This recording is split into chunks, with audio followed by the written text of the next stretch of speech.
warahmatullahi wabarakatuh. Salam sejahtera untuk kita semua. Perkenalkan, nama saya Rahmat Salih Hidayat, Sarjana Sains Terapan, Magister Pekerjaan Sosial Spesialis. Saya dosen di Politeknik Kesejahteraan Sosial Bandung, Program Studi Pekerjaan Sosial. Nomor induk dosen nasional atau NIDN saya yaitu 45010777701. Video ini adalah bagian dari pernyataan diri dosen unjuk kerja Tridharma Perguruan Tinggi atau PDD UKT-PT di bidang pengajaran dalam bentuk audio visual.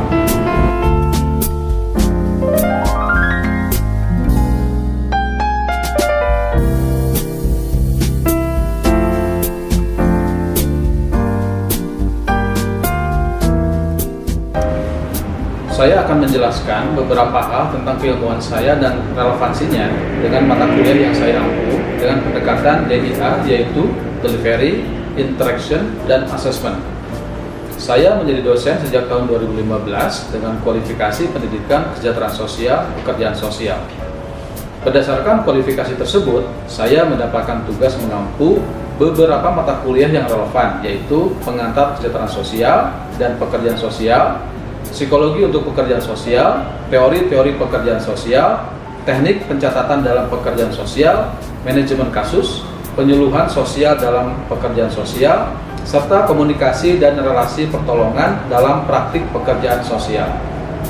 Pada kesempatan ini, saya akan menjelaskan secara rinci mengenai salah satu mata kuliah yang saya ampu, yaitu pencatatan dan pelaporan dalam pekerjaan sosial. Mata kuliah ini memiliki kode P-04W03 yang merupakan salah satu mata kuliah wajib ditempuh dalam program pendidikan Diploma 4 di Politeknik Kesejahteraan Sosial Bandung yang disajikan di semester 4 dengan bobot 2 SKS.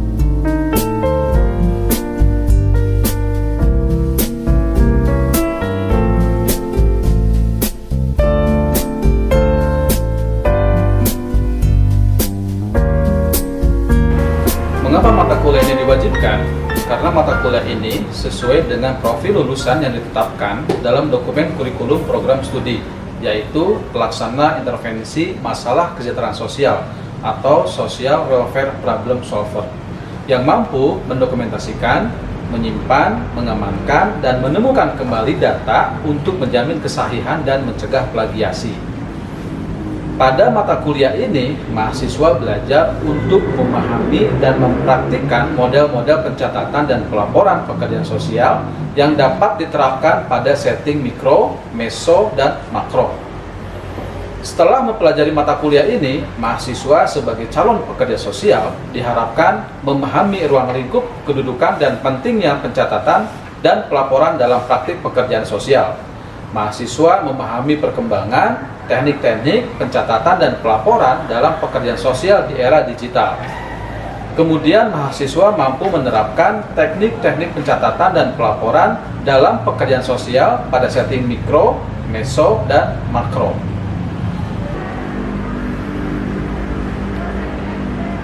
Materi pembelajaran mata kuliah pencatatan dan pelaporan dalam pekerjaan sosial yaitu yang pertama, kedudukan dan pentingnya pencatatan dan pelaporan dalam praktik pekerjaan sosial.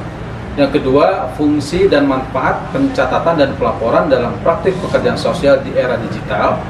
Yang ketiga, pencatatan dan pelaporan sebagai file dan alat komunikasi. Yang keempat, formulir ringkasan informasi.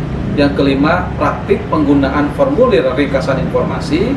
Yang keenam, formulir inform consent, formulir rilis dan kerahasiaan. Yang ketujuh, praktik menggunakan inform consent, formulir rilis, dan kerahasiaan. Yang kedelapan, pencatatan asesmen. 9, praktik pencatatan asesmen. 10, pencatatan rencana intervensi. Yang 11, praktik pencatatan intervensi. Yang ke-12, dokumen perkembangan klien. 13, praktik mendokumentasikan perkembangan klien. Yang ke-14, pencatatan profil komunitas atau community profiling. Sistem pembelajaran mata kuliah ini yaitu sistem pembelajaran luring atau luar jaringan yang merupakan sistem pembelajaran tatap muka secara langsung antara dosen dan mahasiswa di dalam kelas. Yang kedua, sistem pembelajaran daring atau dalam jaringan merupakan sistem pembelajaran tatap muka yang dilakukan secara langsung antara dosen dan mahasiswa namun melalui jaringan internet. Yang ketiga, sistem pembelajaran campuran merupakan sistem pembelajaran atau gabungan antara luring dan daring. Metode pembelajaran dilakukan dengan ceramah, tanya jawab, pemberian tugas, bermain peran atau role playing, kemudian metode demonstrasi atau praktik. Berikut ini saya tampilkan video pengajaran yang saya lakukan. Terima kasih. Wassalamualaikum warahmatullahi wabarakatuh.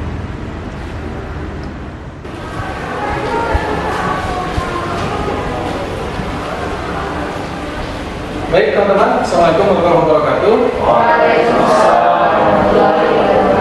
Sejahtera untuk kita semua. Bagaimana kabarnya? Sehat? Alhamdulillah. Alhamdulillah. Ya, semoga kita tetap sehat, jasmani, rohani, ya. Juga jangan lupa ekonomi juga harus sehat juga. Teman-teman, sebelum materi pelajaran kita kali ini, kita akan berdoa dulu ya, supaya materi yang kita lakukan dilancarkan dan bermanfaat untuk semua. Silakan, ada teman-teman yang Baik, sebelum kita melaksanakan pembelajaran pada kesempatan kali ini, berdoa menurut keyakinan masing-masing, berdoa dimulai. Selesai. Baik teman-teman, perkuliahan kali ini adalah perkuliahan pertemuan ketiga ya. Nah minggu kemarin adalah pertemuan kedua. Masih ada yang ingat tidak tentang materi pengertian pencatatan? Oke Pak, saya Pak. Menurut saya pencatatan itu adalah dokumen tertulis maupun yang bermuat gambar, yang mana di dalamnya memuat keterangan maupun peristiwa yang dibuat dalam satu rangkaian kegiatan individu. Oke. Ya. Dila ya? Iya. Ya, oke. Menurut saya pencatatan itu adalah aktivitas menuliskan fakta atau penyampaian informasi terkait dengan sebuah kejadian atau kasus yang dihadapi oleh pekerja sosial dalam memberikan praktiknya ketika dia bekerja dalam suatu lembaga kesejahteraan sosial. Baik teman-teman, hari ini kita akan mempelajari terkait dengan pencatatan dan pelaporan sebagai file dan alat komunikasi. Nah, yang pertama pokok materi pada kali ini adalah pengertian dan sejarah dokumentasi. Yang kedua adalah jenis-jenis komunikasi yang tertulis yang biasanya dilakukan oleh pekerja sosial. Kemudian frekuensi catatan perkembangan klien.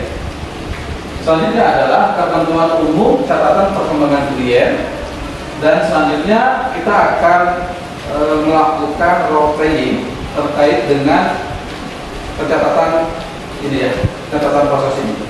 Oke, ini akan kita bahas selama materi kali ini. Yang pertama, pengertian sejarah dokumentasi. Nah, secara pengertian, ini menurut Kamus Bahasa Inggris Oxford tahun 1989 menjelaskan bahwa dokumentasi itu adalah sebagai akumulasi, klasifikasi, dan diseminasi informasi. Nah, sekarang apa hubungannya dokumentasi dengan pekerja sosial? Ya, kenapa pekerja sosial harus berhubungan dengan dokumentasi, harus melakukan pencatatan?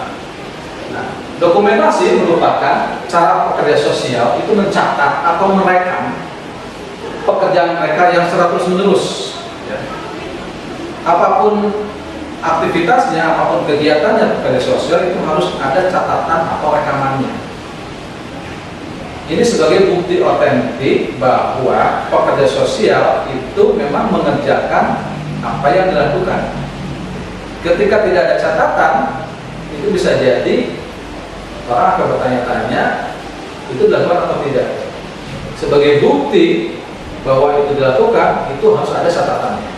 Nah, hal ini berarti bahwa dalam catatan atau dokumen itu, kasus-kasus itu dikelola, pelayanan itu dievaluasi, kemudian dinilai dan seringkali diganti.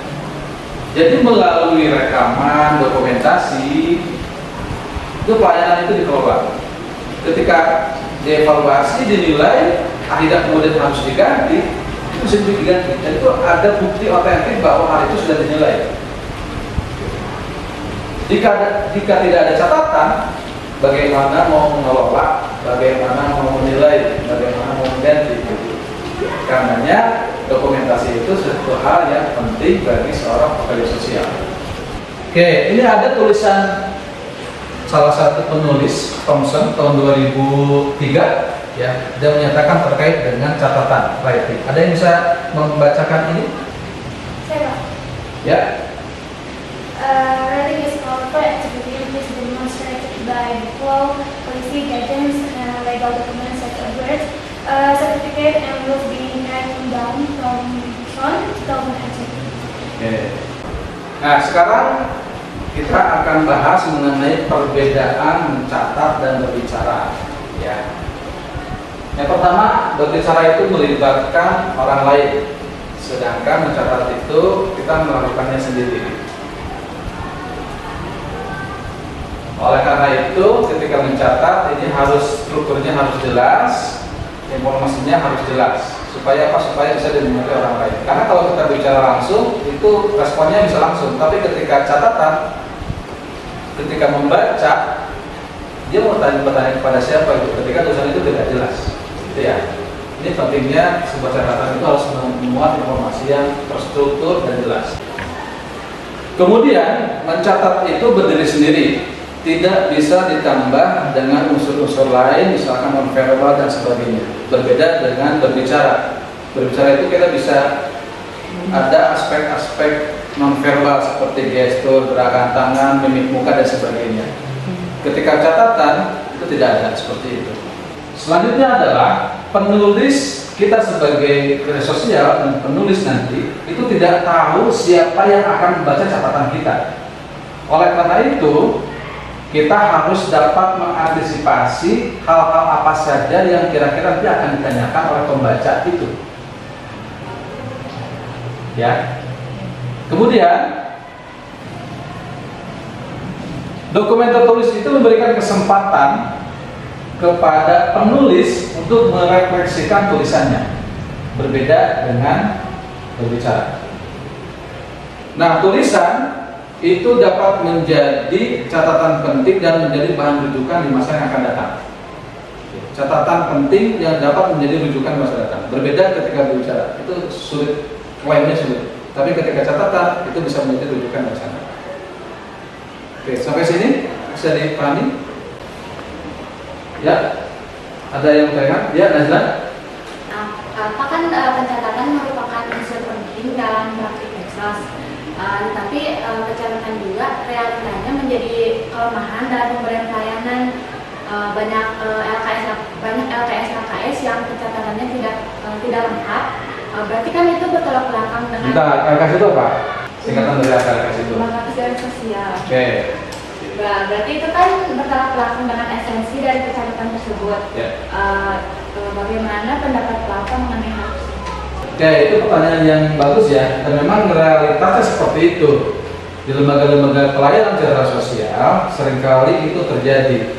Catatannya kurang, lemah dan sebagainya. Oleh karena itu makanya kenapa mata kuliah ini ada satu hal yang penting untuk dipelajari oleh teman-teman sebagai seorang pekerja sosial, supaya nanti bisa mengimplementasikan, mengaplikasikan ilmu yang didapat dari sini menjadi lebih baik. Catatan itu ada ketentuan-ketentuannya supaya bisa lebih baik bagi pelayanan lembaga pelayanan secara sosial itu. Ada pertanyaan yang lain lagi? Ya, Rans? Baik, terima kasih Pak. Saya ingin bertanya tentang dalam proses penulisan. Nah, dalam proses penulisan itu, seorang pekerja sosial itu bagaimana sih batasan-batasan yang diberikan? Ada tuntunan yang semestinya dilakukan oleh pekerja sosial itu dalam selama merekam proses ketika mewawancari klien. Nah, seberapa detail juga Petrus itu harus menggambarkan proses pelayanan itu dalam sebuah catatan. Itu pertanyaan pertama. Yang kedua tadi menyangkut dengan apa yang sudah ditanyakan oleh Nazla dan kemudian sudah dijawab oleh Bapak, tapi saya masih merasa jawaban Bapak itu masih ada apa ya, fungsi generasi itu masih kurang mendalam dan masih kurang ada rinciannya. Nah, berkaitan dengan LKS yang tidak ada kelengkapan dalam arsip menyiapkan sebuah catatan itu kan tadi sudah dijelaskan bahwa tulisan itu permanen menjadi bahan pembaca di masa depan itu yang akan menilai sejauh mana LKS itu kompeten. Nah, tindakan untuk melakukan evaluasi di LKS itu seperti apa Pak? Untuk membuktikan bahwa LKS itu benar-benar layak sesuai yang diterangkan oleh Bapak tadi. Terima kasih. Oke, pertanyaan yang sangat bagus ya. Yang pertama tadi mengenai batasan-batasan secara substansi seperti apa, sedetail apa sih yang perlu kita lakukan. Nah, memang ada batasan atau ketentuan seorang pekerja sosial mencatat sebuah catatan atau kejadian atau sebuah proses. Nah, ini juga merupakan sebuah keterampilan pekerja sosial diantaranya. Bagaimana kemudian memilih dan memilah informasi yang relevan atau tidak, informasi yang penting atau tidak. Ketika itu sesuatu informasi yang penting, itu harus detail, itu harus dicatat secara detail. Ketika tidak ada relevansinya, ketika kita misalkan melakukan wawancara, bagaimana kemudian kita mengalihkan kembali pembicaraan itu sehingga menjadi masih dalam posisi yang relevan dengan momen atau peristiwa yang kita butuhkan, peristiwa yang terjadi, seperti itu. Jadi harus sedetail mungkin. Ada beberapa hal seperti itu. Nah, oleh karena itu memang itu harus menjadi catatan kita sebagai seorang pekerja sosial nanti. Dan ini juga nanti akan kita bahas lebih lanjut di slide berikutnya. Dan yang kedua adalah mengenai pencatatan yang dilakukan oleh lembaga pelayanan ya. Idealnya adalah memang setiap lembaga pelayanan jasa sosial itu memiliki catatan-catatan, baik itu catatan kasus, catatan perkembangan klien, catatan proses yang berkaitan dengan klien dan pelayanannya. Itu harus memiliki. Tidak bisa tidak, itu harus dimiliki oleh sebuah lembaga pelayanan yang bergerak di bidang jasa sosial. Ada salah satu institusi yang memberikan akreditasi bagi lembaga jasa sosial, dan di situ mempersyaratkan bahwa harus ada catatan yang dilakukan oleh sebuah lembaga tersebut. Jika tidak, nilai akreditasinya akan turun, bahkan tidak memiliki nilai akreditasi pada lembaga tersebut. Ini menunjukkan bahwa pentingnya sebuah catatan di sebuah lembaga itu. Ada lagi yang perlu kita diskusikan sementara ini? Kalau belum ada, kalau tidak ada, kita lanjut lagi ya. Oke teman-teman, bagi banyak pekerja sosial, mencatat itu seolah-olah seperti bukan bekerja dengan klien. Jadi menganggap bahwa itu bukan sesuatu hal bekerja dengan klien. Lebih condong kepada saya lebih suka bekerja langsung dengan klien, merawat dan sebagainya gitu. Nah, padahal proses mencatat itu juga bekerja dengan klien, bekerja dengan pembeli pelayanan kita gitu. Jadi mencatat itu juga sebuah proses yang penting yang berkaitan dengan klien sebetulnya. Nah, hanya memang banyak pekerja sosial yang kemudian itu menganggap seolah-olah tidak penting. Nah, ini kita harus tekankan bahwa itu suatu hal yang penting. Dan kadang juga ini terkait dengan birokrasi yang banyak dan seringkali pekerja sosial ini menunda-nunda dalam mengerjakan catatan tersebut. Akhirnya substansi atau esensi dari proses mencatat itu menjadi menguap begitu saja. Lupa, kemarin mencatat apa? Kemarin kejadian apa? Kemarin wawancara seperti apa? Itu lupa. Karena jeda waktu antara kejadian atau momen dengan proses mencatat itu jedanya panjang. Idealnya adalah cepat dikerjakan catatan-catatan itu. Nah, memang seringkali banyak pekerja sosial yang kemudian menunda-nunda pekerjaannya.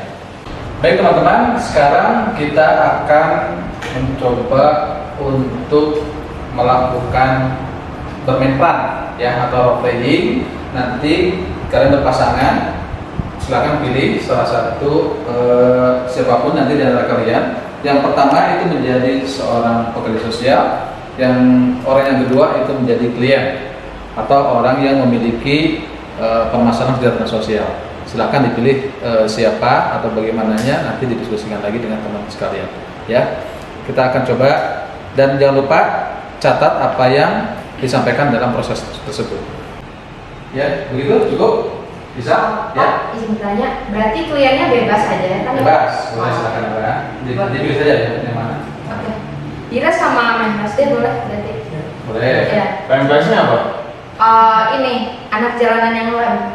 Oh, Ray ini deh, Ray lansia sama Unun. Oh iya udah kalau Oke. gitu aku sama dia aja. Ya udah. Oke. Oke. Ya. Ya, silakan dimulai. Bapak ini ya. Nah, izin Pak. Ya. Terus ini. Jadi mana? Oke. Berarti langsung. Berarti Dira medsosnya kliennya. Jadi kamu ngelem di gini kan, di gini. Oke, benar ya. Nanti pas Dira Terus nanti berarti kita bakal nanya-nanya kayak seberapa lama udah nanti Dira izin udah sendiri berarti. followers. Ya pokoknya nanti ditanya-tanya aja deh.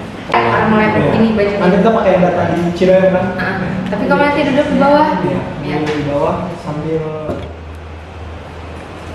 Halo, selamat siang. Selamat siang. Aku nggak ingin kamu kok, cuma mau ngobrol-ngobrol aja boleh? nggak boleh. Enggak, aku nggak jahat kok, cuma ngobrol, nanya-nanya aja boleh? Ya udah mau ngobrol apa? Jadi aku duduk ya. Oh. Boleh? Oh, Ngadepnya ke sini dong. Kan aku bukan penjahat. Ngadepnya ke sini aku. Nah, dibuka dulu coba bajunya. Dilepas dulu. Nah, duduk sini. Ngeliat aku. Lihat aku. Nah, aku boleh tahu nama kamu siapa? nggak boleh. Kalau nanya itu Enggak apa-apa, nanya aja. Namanya siapa? nggak boleh. Aku kan cuma pengen tahu. Kan siapa tahu habis ini bisa jadi teman. Temen aku banyak kok. Nggak apa-apa, nambah aku satu. Namanya siapa? Ras, Oh, Ras. Emang namanya Ras atau ada lagi? udah gitu aja. Oh, udah gitu aja. Lihatnya ke aku atuh. Nah, tuh duduk, coba duduk. Capek kan jongkok gitu. Nah, duduk. Namanya siapa tadi? Ras, Ras. Tanya atuh nama aku siapa? enggak. Hah? Ya udah, aku perkenalan. Nama aku Dira. Oke, aku Dira, kamu Ras. Oke. Kamu udah makan?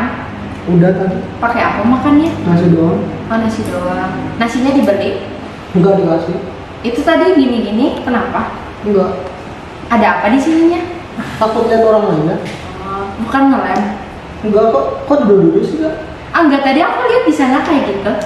Iya ya? Enggak. Enggak, kalaupun iya nggak apa-apa kok, nggak masalah. Enggak. Oh, enggak, ya udah. Oh, berarti udah makan. Udah. Udah. Di sini ngapain? Nungguin teman. Nunggu teman. Itu di sebelahnya ada gitar. Kamu apa nyanyi-nyanyi? Punya teman. Oh, punya teman. Bukan punya kamu? Bukan. Oh, Minjem. mungkin kamu bertanya-tanya nih, aku kesini ngapain? Aku Dira dari pekerja sosial di Dinsos Provinsi Jawa Barat. Nah, kebetulan di sini aku mau ngobrol-ngobrol sama kamu, boleh nggak? Boleh. Boleh. Kalau aku sambil nyatet boleh? Apanya tuh nyatet?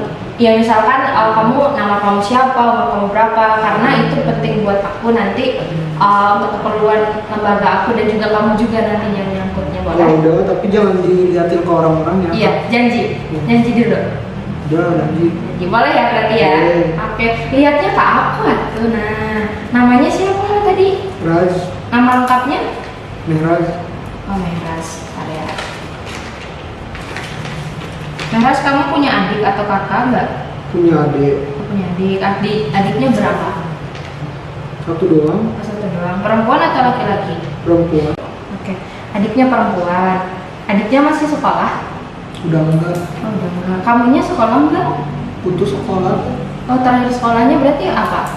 Terakhir sekolah 4 tahun lalu, SMP. Oh, SMP. Umurnya berapa kalau boleh tahu? Sekarang 19. Oh, 19. Berarti terakhir SMP. Iya. Kalau aku boleh tahu, kenapa gitu kamu putus sekolah? Udah nggak ada yang bantuin, jadi cuman aku yang diharapkan sama adek gitu. Gitu. Lihatnya ke aku atuh. Nah, gitu. Kalau aku boleh tahu, kan katanya kamu bilang cuman kamu yang diharapkan gitu. Ibu sama bapaknya kemana? Udah pisah, terus udah jalan masing-masing. Di rumah tinggal saya sama adek, Tinggalnya di mana berarti? di dekat terminal Cisik. Berarti di sini ngapain? Kan rumahnya di Cis itu, kamu sekarang di Ciroyong. Nah, itu berarti kamu di sini ngapain? Ya tadi main aja sama teman sambil ngamen. Oh, terus adiknya gimana di rumah? Ya nungguin aku pulang. Berarti kalau untuk makan kamu sama adikmu sehari-hari bagaimana? Tergantung ada tetangga yang ngasih. Berarti di sini sehari-hari ngapain aja kamu? Biasanya ngamen. Udah terus sama temen. Terus seharinya ngamen itu dapat berapa? Ya segimana ramenya jalan. Biasanya 50.000. Oh, 50. Paling mentok 80.000 sih kemarin.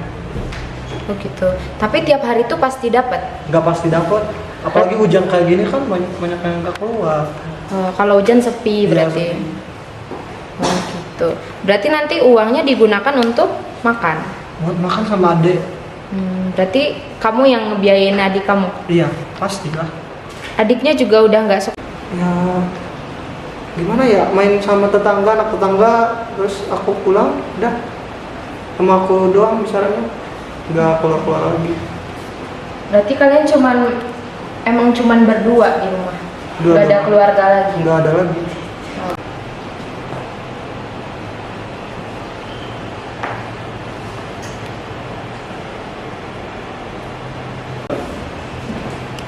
Mas, sini dong, mau kemana? Di sini. Jangan Kenapa? Enggak, temenin aja di sini. Oh, iya. Mau kemana nih? Sorry mak, nggak usah. Tidak apa-apa, tidak apa-apa, gak kenapa-apa. Mau kemana? Ini lagi buru-buru mau pulang, maaf ya Nek. Ya udah.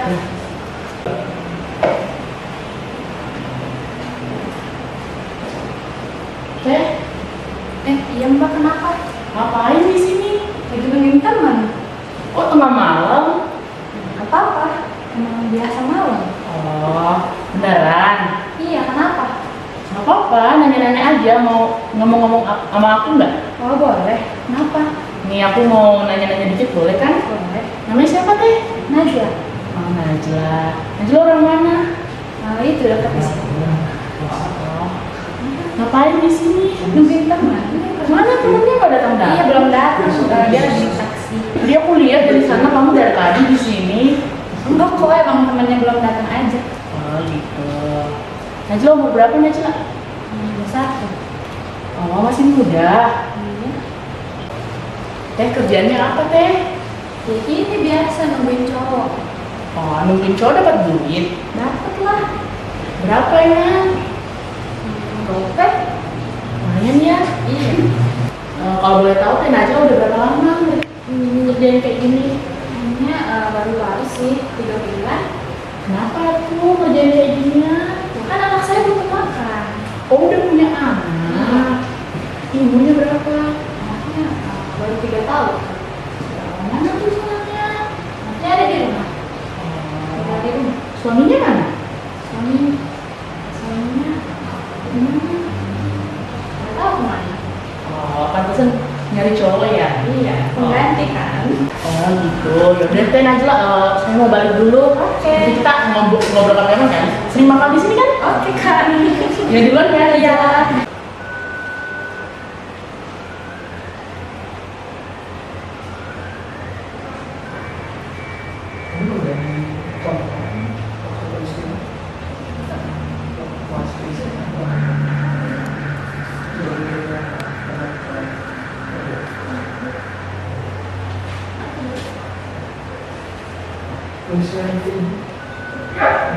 Assalamualaikum Nek. Waalaikumsalam Kak. Permisi Nek. Iya, Ini lagi apa nih sebelumnya? lagi baca koran. Boleh nanya-nanya nggak Nek? Boleh. Sebentar. Iya Nek. Jadi kenalin, nama aku Rai. Aku dari Dinas Sosial Kota Bandung. Kebetulan pengen nanya-nanya nih sama Nenek, boleh nggak? Boleh. Iya, jadi sekarang Nenek biasa di sini nih. Iya. Emang kesehariannya ada di sini. Terus biasanya kalau lagi di sini apa sih aktivitas yang Nenek lakuin? Biasanya sih ngurus rumah karena kan anak-anaknya sudah nggak ada lagi. Terus ya, Nenek tuh suka ngerajut, jadinya suka ngerajut setiap hari. Oh, dari ngerajut itu Nenek ngabisin berapa lama kira-kira satu hari? 4 jam deh. 4 jam. Terus ngapain lagi nih selain itu? Kalau palingan tetangga-tetangga tuh suka datang ke rumah. Berarti nenek selama ini sejauh ini udah berapa lama nih Nek, nenek tinggal sendiri? Kalau tinggal dari 5 tahun yang lalu, soalnya suami nenek meninggal karena waktu ujian nenek. Oh, semenjak suami meninggal, nenek tinggalnya sendiri berarti? Oke. Kalau anak-anaknya gimana nek? Anak-anak nenek udah punya cucu dan udah bersuami, karena anak-anak nenek itu dua-duanya perempuan ya, jadi ngikut suami. Oh, sudah. Tapi anak-anak sering kesini nggak nek? Apa tadi? Telinga nenek agak budek sedikit. Teman-teman, ada beberapa catatan dan evaluasi yang saya buat tadi berdasarkan saya melihat aksi teman-teman semua, yaitu sangat keren sekali. Boleh tepuk tangan dulu? Ya, hanya ada beberapa sedikit catatan saja untuk peningkatan ke depan. Yang pertama, biasakan perkenalan diri, jangan lupa. Yang kedua, menyatakan maksud dan tujuan kita.